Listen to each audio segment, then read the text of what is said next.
Esiet sveicināti Latvijas mācās skatītāji. Es esmu Oskars Balodis. Man patīk izzināt agronomiju un ar jums kopā to mācīties.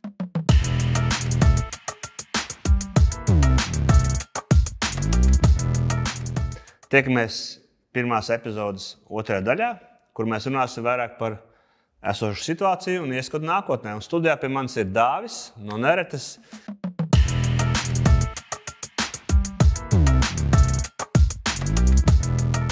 Ģirts kā galvenais eksperts no Elejas.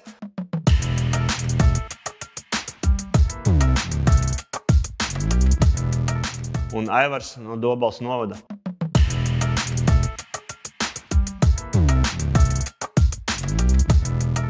Dargie skatītāji, es jums dodu iespēju arī jums izvēlēties un dot mums zinām patiesībā, kā tēmu jūs gribētu šajā pavasarī kopā Latvijas mācās sižetiem iepazīt to. Lūdzu, droši rakstiet zem šī videa komentāros. Bet, kungi, atgriežos pie jums, un es jums arī gribu tādu pašu jautājumu dot.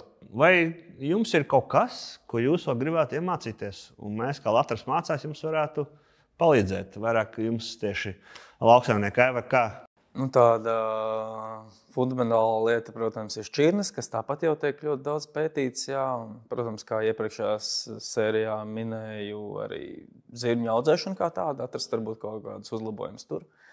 Un vēl viena, man liekas, tāda lieta ir, par ko 5 gadus ļoti daudz smīkņāja, kas ir organiskie lapmēslojumi vai biostimulanti vai kas tāds. Un tagad lieto gandrīz visi. Kādos apstākļos mēs viņus lietojam, vai viņi ir efektīvi, vai man liekas, ka vajadzētu bišķi iedzināties tajā, jo nauda ar tur ir diezgan daudz, brīžiem tiek iztērēta un varbūt papētīt nedaudz to efektivitāti un varbūt lietošanas laiks, kas kurā brīdī ir vairāk piemērotāks. Jā, super, paldies, liels temats, ko tiešām vērts paķedāt.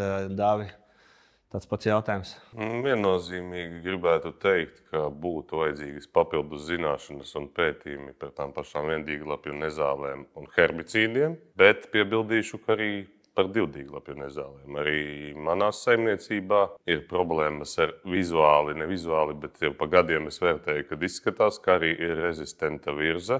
Izskatās, ka ir manos laukos baltā spulgotne patiesībā diezgan liela problēma, un minimālajā augsnes apstrādē ar viņu ir grūti, jo viņa pavairojās tāpat kā vārpata sagaizot gabalos balto spulgotni, rodās 10 baltās spulgotnes atšķirībā. Vēl viena svarīga lieta arī man, neteikšu, ka man ir maza pieredze, bet bākas maisījumi, tīpaši ņemot vērā jauno produktu klāstu un tos pašus lapu mēslojumus un visas humīnvielas un visu pārējo.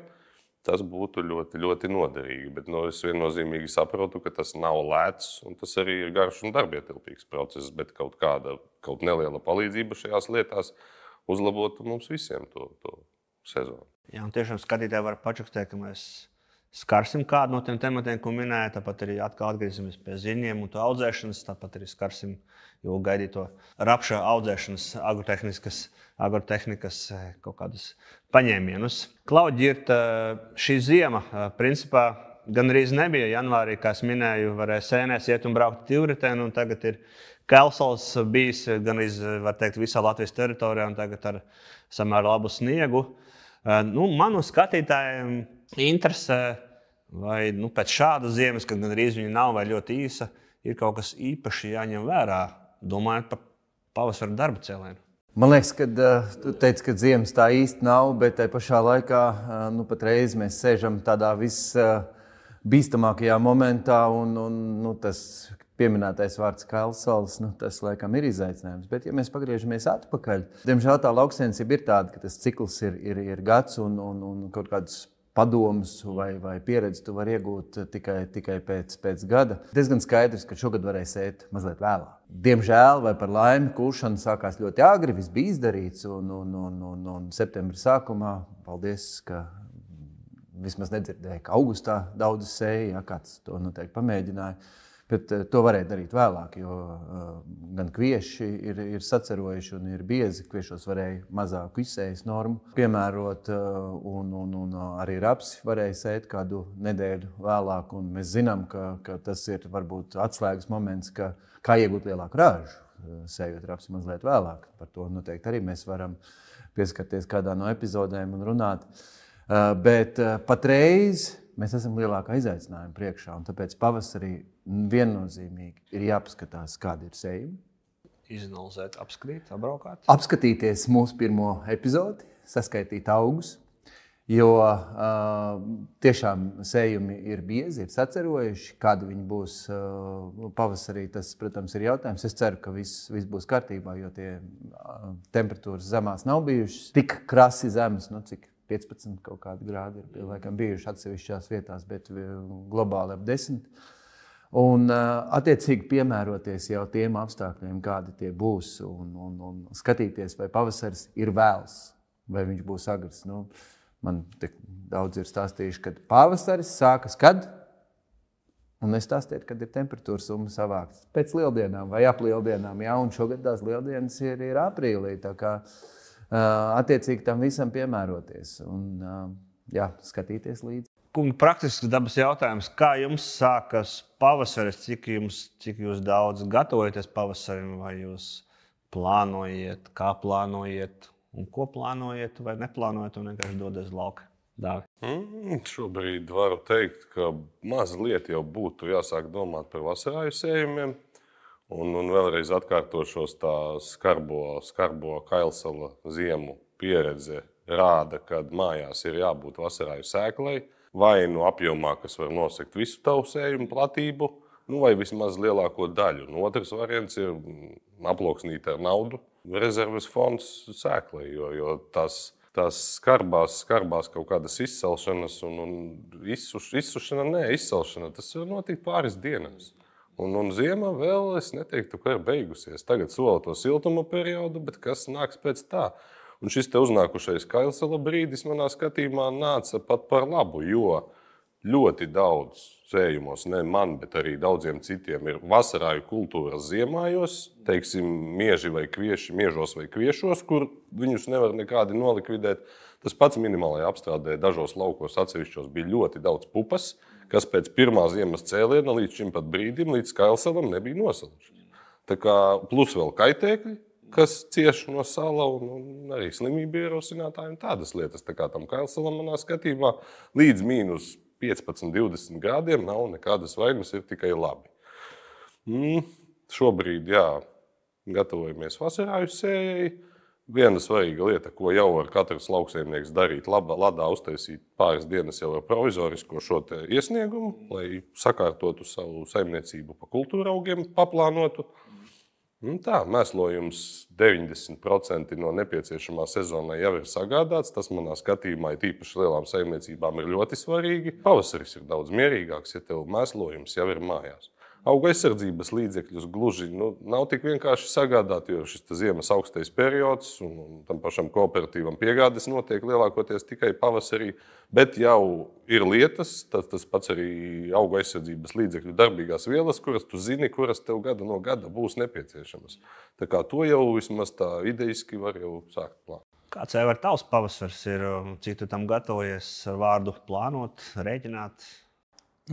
Pirmais, ko es daru, es paskatos iepriekšējo gadu. Man katrs lauks ir lauku vēsturi atsevišķi, es izēju cauri, ko es esmu darījis, kas man patika, kas nepatika, obligāti mēģinu pierakstīt. Tāpat arī var pašķirst burtnīcu atpakaļ, pastīties arī iepriekšējos gadus, jo, kā zināms, es tā aktīvi varbūt bišķi vairāk kā 10 gadus strādāju, tad es 2 vienādus pavasars vēl neesmu redzējis.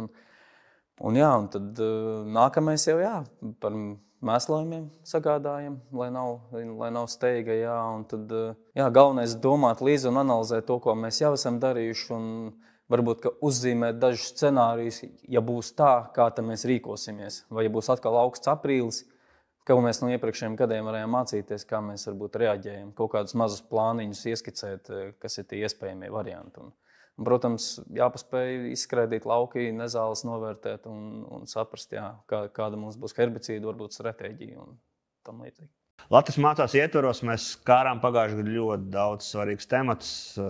Bija vesels 10 epizodes, un šogad plānojam vismaz tikpat. Kungi, vai tāds mans personīgs jautājums, ka Latvijas mācās veidotājiem, vai bija kas noderīgs no mūsu sižetiem, ko jūs varētu paņemt, kā teikt, superīga lieta, ko jūs parādījāt no pērnā gada sezonas, Aivar? Es jau minēju, ka stiebrus skaitīju, nevis uzticējos aplikācijai, bet es ņēmu, reāli skaitīju, jā, palīdzēju. Un vairāk tas varbūt, ka formāts kā tāds palīdzēja man pakustēties un veikt tos novērojumus arī, kad it kā es to zināju, bet bija aizmirsis pielietot. Un tad, noskatoties varbūt epizodi, vairāk tam pievērst uzmanību. Un tas bija tāds atgādinājums, ka hei, tu taču vari pievērst lielāku uzmanību kaut kādām niansēm. Super, paldies, Aivar. Ļoti svarīgs moments par to slāpekļa normu diferencēšanu atkarībā no produktīvo stiebru skaita. Tas manā skatījumā ir ļoti svarīgs moments, un tam būs jau es pievēršu un arī nākotnē plānoju pievērst lielāku uzmanību. Vēl ļoti patīk tā profesionālā pieeja par tiem pašiem slāpekļa testeriem un visu šo. Un šī lieta man mazliet ir sveša, un man jūs likāt saprast, ka tam ir jāpieiet nopietnāk. Un tās visas tehnoloģiju dotās iespējas ir jāizmanto, un tādā veidā tiešām var celt produktivitāti un sējumu ražību. Kā arī papildus vēl piebilst tās lietas par ūdens miglojumiem, par visu to. Tas ļāva man saprast, ka es arī domāju līdzīgi. Un es esmu uz pareizā ceļa kopā ar jums. Tas ir labi. Ģirt, tev līdzīgs jautājums kā ekspertam, kur tu mūs māci sižetos dažreiz, bet kas tev bija vērtīgs? Kāda ziņa no pagājušās sezonas tieši Latvijas nācās video podkāstu ietvarā? No sākuma likās, vai cilvēkiem tas būs svarīgi. Un tajā brīdī, kad tu redzi, cik ir skatījumi, un arī, kad nāk klāt, un tas, ko jūs darat, tas ir labi, tas ir, vien ir superīgi, kad kādam tas ir vajadzīgs, un tad mēs esam uz pareizā ceļa. Un līdz ar to es gribu teikt, ka man bija interesanti noskatīties visus sižetus.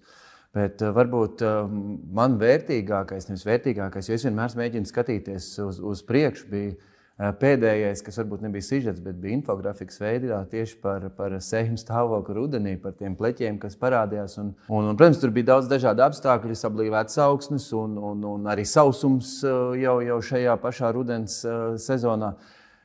Bet tas, ko tas iedeva, ka ir jāgatavojās sarežģītam pavasarim, jo jau rudenī augiem pietrūka gan slāpekļa, gan sēra. Tad mēs domājam ne tikai par to, kā ir konkrētajā brīdī, bet iedodam jau domāšanas veidu arī uz priekšu. Tā kā forši. Man kā vienkāršam klausītājiem un arī mūsu skatītājiem iedod, kā saka, trīs lietas, ko mums noteikti nedrīkst palaist garām šo pavasaru. Kaut kādas padomas, kas, ja mēs šo trīs ievērosim, tad jau principā mēs varam teikt, veiksmīgi varētu uzsākt šo sezonu. Pirmkārt, ir jānoskaidro, ka tas pavasaris iestājās. Jā. Pirmkārt?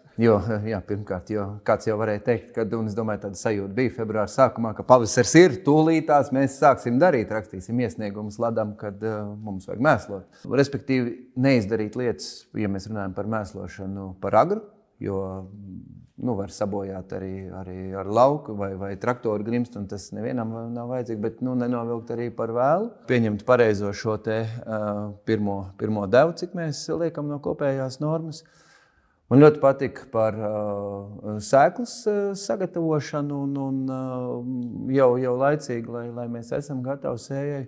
Un viennozīmīgi nezāļainības situācijas izvērtēšana sējumos, jo šogad pēc siltās rudens, ziemas veģetācija notika un skaidrs, ka to nezāļu īpatsvars būs savādāks un varbūt lielāks kā citus gadus un saprast, kā rīkoties. Un tur arī ir tas svarīgi, ka neizdarīt par agru, jo temperatūras ir svarīgas nezāļu apkarošanai vai ierobežošanai, jo herbicīdi, diemžēl, labāk strādā vai par laimi strādā tajā brīdī, kad nezāles ir aktīvā augšanas stadijā. Jā, tātad, respektīvi, dārgu produktu neuzlikt par agru, kad efekts ir minimāls. Kungi, no dzirdētā kāds piebilstams, kāds padoms tieši man un skatītājiem, par ko noteikti neaizmirst?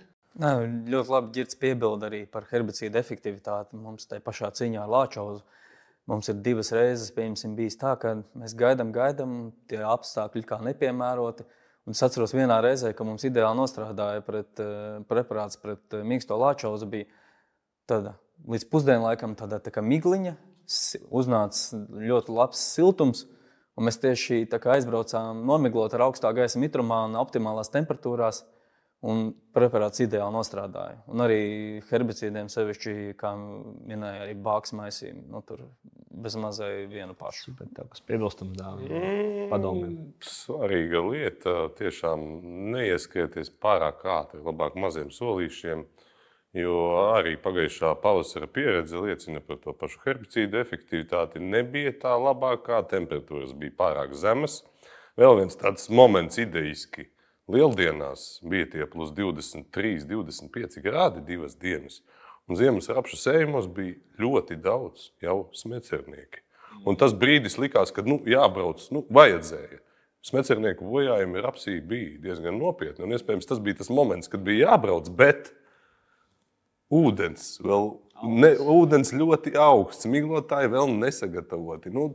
Tas tā laika sprīdis, un pēc tam atkal atsākās ziema uz nedēļu, pusotru. Un tas reāli jāpieņem, ka tas nebija praktiski izdarāms. Mēs varam ar rokas miglotāju tur kaut kur dārza maliņā nopūst, bet uz lauka tie darbi bija savādāk. Tur jāgatavojās bišķi nopietni. Tā kādu gadus nesīs pavasari, to mēs nezinām, tā kā no savas puses gatavojamies. Un, dārgie skatītāji, gaidiet mūsu nākošajā epizodē jau marta vidū, kur mēs atgādināsim un ieteiksim dažus padomus tieši atkal par mēslošanu atkarībā no sējuma stāvokļa. Tiekamies!